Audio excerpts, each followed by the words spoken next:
Hi folks, welcome back to the Deranged Reader. Alrighty, so I finished another author. It's the same one that I did. I did a short one about. So this is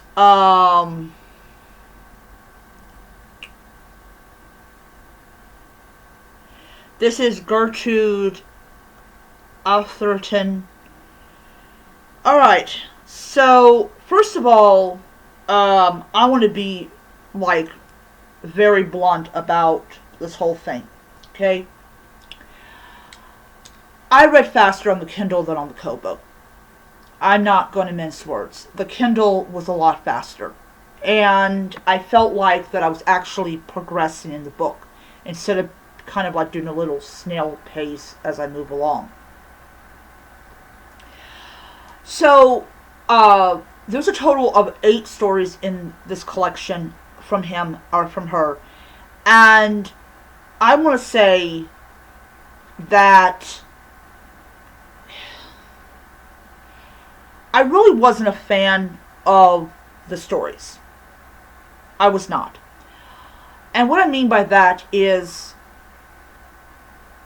the writing style just did not like do anything for me. Like, what I mean by that is the writing style is very much about places and people that I cannot connect with at all on any kind of level. Um, I just feel like that. I just feel like that if I was if I was reading this in a different oh, hold on. Sorry.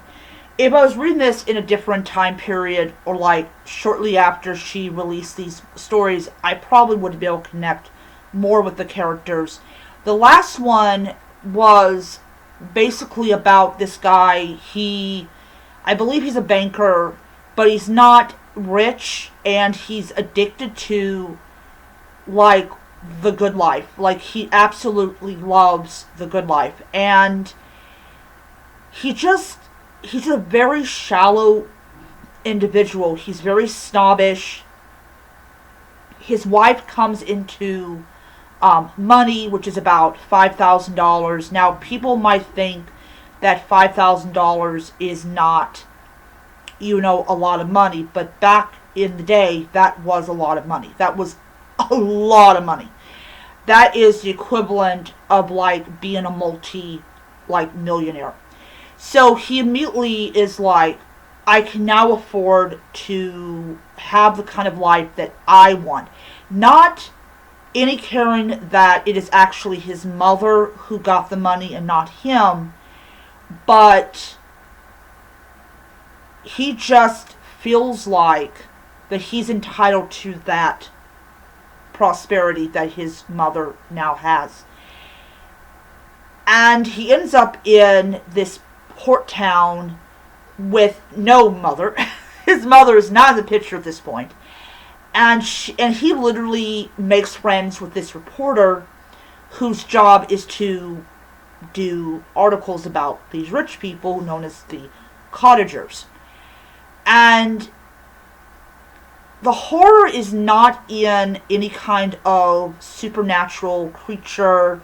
It is in the fact that this man is never going to be what he wants to be. And he has the attitude of a cottager, but he doesn't have the money of a cottager. And he lives in an apartment in the town, and it's not too far from the casino where, the rich people can go there and act like they're poor. All in all, I did not connect to any of the stories. And what I'm really considering, like, doing is, like, when I read the next one has several stories. I think there's, like, once again, 8. Might be 9. I'm going to have to count later on.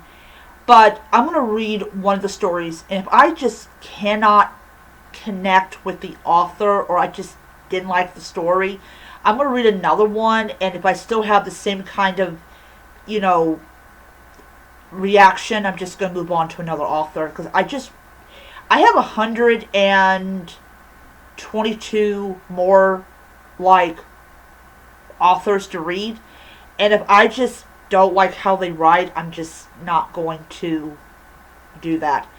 I may end up sticking with authors that I'm more well known of, like I know more of, like H.G. Wells and Sir Arthur Conan Doyle. I really like, they have H.P. Lovecraft in there as well, and I really would like to read some H.P. Lovecraft. So, like I said, I'm going to read maybe one or two of the stories, and if I just can't connect with the author, how the author writes, how he or she presents these worlds, I'm just going to move on to, once again, I'm just going to move on to another author. Anyways, yeah. Also, I'm going to say my biggest complaint about this book is that if I feel like they've included everything that this author has written, instead of being like one or two stories, that would have been made a whole lot more sense. And it probably won't be a 7,000 page book. Anyways, that is my video, and I will see you guys next time. So until then, stay spooky, stay scary, and keep reading your horror books.